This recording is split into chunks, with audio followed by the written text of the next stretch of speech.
কক্সবাজার যেমন প্রাকৃতিক সৌন্দর্যে ভরপুর, তেমনি কক্সবাজারে রয়েছে ইতিহাস সমৃদ্ধ স্থাপত্য, ইতিহাস সমৃদ্ধ মসজিদ। আজকে আমি আপনাদের এরকম বিখ্যাত ৩টি মসজিদ নিয়ে আলোচনা করব। সাথেই থাকুন।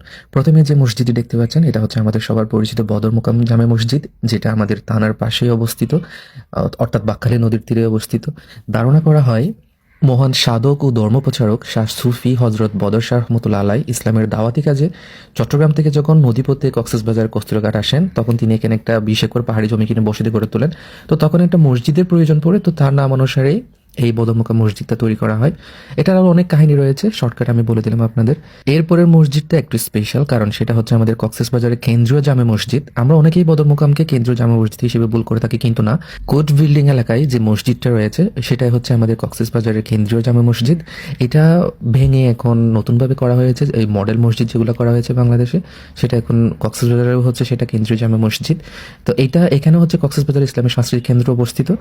তো এরপরে সেটা হচ্ছে আপনারা দেখেই বুঝে গিয়েছেন, সেটা হচ্ছে বাহাতছড়া কেন্দ্রীয় জামে মসজিদ। এই মসজিদটা এত বেশি আধুনিক, এত বেশি সুন্দর। আপনারা যারা বাহাতছড়া মসজিদে নামাজ পড়েছেন তারা অবশ্যই জানেন এই মসজিদটা কক্সবাজারের মধ্যে আমার কাছে মনে হয় অনেক বেশি সুন্দর অ্যান্ড অনেক বেশি স্থাপত্য শৈল একটা মসজিদ। সো এই ছিল আজকে আমাদের 3টা মসজিদ কক্সবাজারের। আপনাদের যদি আরও কক্সবাজারের বিখ্যাত মসজিদ সম্পর্কে জানা থাকে কমেন্টে জানান, আমি অবশ্যই রিভিউ করার চেষ্টা করব। সো আজকের ভিডিওটা কেমন লেগেছে জানাবেন অবশ্যই, ভালো লাগলে অবশ্যই শেয়ার করবেন। ধন্যবাদ।